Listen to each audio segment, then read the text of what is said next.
On the morning of June 8, 793 AD, the illusion of sacred protection collapsed. Lindisfarne was not just a monastery. It was one of the spiritual hearts of early medieval Christianity, an island believed to be guarded by God himself, a place where faith was supposed to stand above violence, above politics, above the chaos of the world.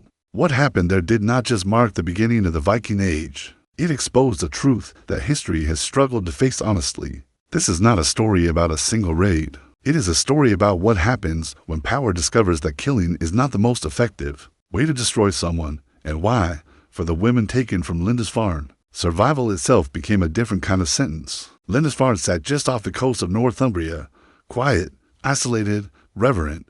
For over a century, monks had lived there in disciplined routine prayer, study, copying sacred texts by candlelight. The monastery held relics of saints, manuscripts adorned with gold and jewels, chalices and crosses accumulated over generations. There were 4 to 7 monks on the island, and 23 nuns. The nuns lived lives defined by separation from the world, chastity, obedience, spiritual discipline. Many had entered the monastery as children, entrusted by families who believed the cloister was the safest place a girl could be. Inside those stone walls, they were promised protection not by armies, but by God. Rumors had reached the mainland, strange northern ships, coastal villages attacked. But Lindisfarne was sacred ground. Surely even pagans would hesitate. They did not. The fog that morning was thick, heavy, unnatural.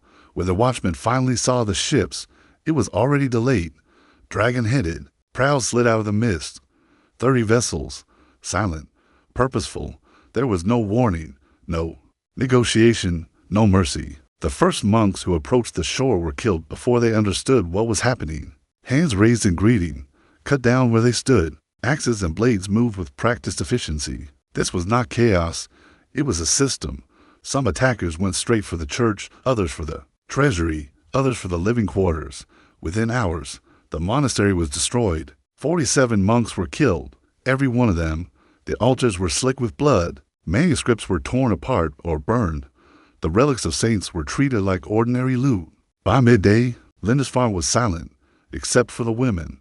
Why the nuns lived, the Vikings did not spare the nuns out of kindness. They spared them because they understood something most of their victims did not realize. Until it was too late, death is quick, but ownership lasts. In Norse society of the 8th century, slavery was not an accident of war. It was an institution, structured, categorized, economically valuable. There were farm slaves, household slaves, laborers, and there were women taken not only to work, but to belong.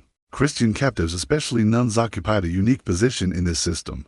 To the Vikings, a nun represented everything Christianity claimed was inviolable: chastity, devotion, sacred separation. To break that symbol was to declare victory not just over people, but over a god. There was also practicality. Nuns were educated. They could read and write.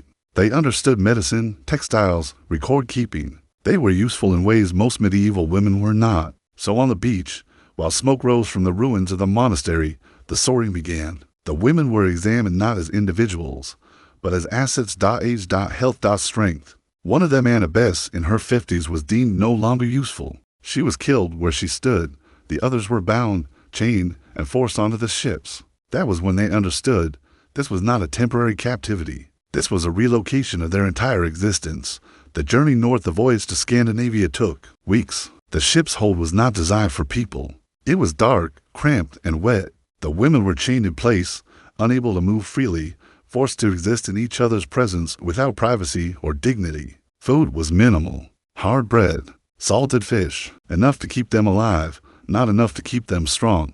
But the worst part was not hunger. It was uncertainty. They were not told where they were going. They were not told what would happen to them. They were not touched at first, and that restraint was deliberate. Every day, their former lives felt further away. The rhythms of prayer, the certainty of vows, the belief that suffering had meaning. Here, suffering was arbitrary. This was not random cruelty.